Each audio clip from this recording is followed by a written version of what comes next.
As one of the largest employers in the state, Partners is very interested in proactively recruiting, even when we're not hiring as many folks as we did, let's say, even a year ago. But we still have many positions, and we're one of those few employers that are out there saying, please come and apply.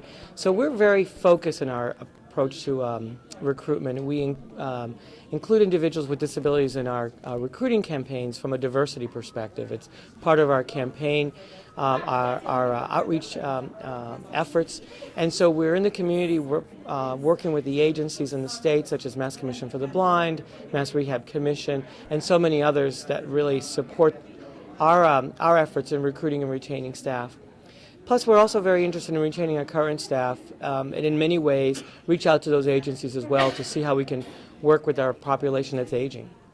The other piece of it is I think that even when we're not actively recruiting, which hasn't happened yet, and it won't happen, we are certainly forecasting a growth in healthcare, that we bring in interns. We actually do an awful lot of proactive work in the area of shadowing and mentoring future employees, and so we have a great relationship that is stable and a trusted relationship with not only the agencies but some of the work that's being done really at the state level. We're very interested in providing the best patient care possible, and so as an educational institution, all the facilities within Partners Healthcare and Partners Continuing Care are very focused on doing the right thing for the patient and their families, and that includes individuals with disabilities.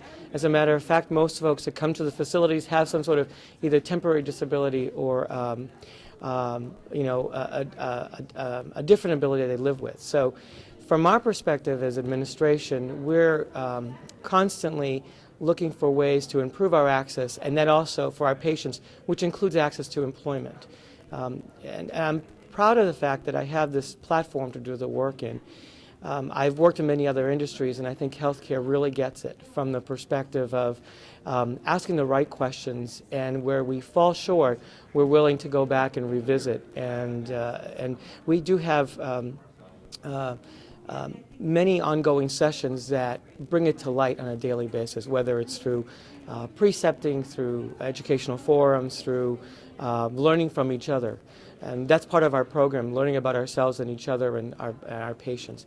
So there are many opportunities to raise awareness, and that ultimately allows us to recruit and retain individuals with disabilities that are doing the right thing by their employer. So it's an ongoing education. I think that's really kind of key for us. Partners is certainly is a leader in many areas, including research and patient care, and we are very much in focus. But we live in a state that also has incredible other facilities that are not within the Partners group. In many ways, we learn from each other in this industry.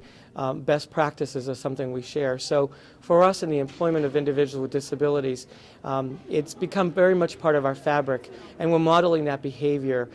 We often get calls from our colleagues in the community to see what we're doing in terms of targeted outreach, to see what we're doing in terms of retaining staff. What are some of the proactive measures we have in place? What are our strategic plans?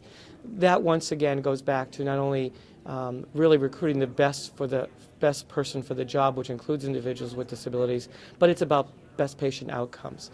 So we spend a good time interacting, including, I want to say, a little bit with the Mass Hospital Association, which is where I'm just starting to work with them around some diversity initiatives. So we work closely together, even though at some point we might be seen as competitors. It's a different industry where we're willing to share best practices.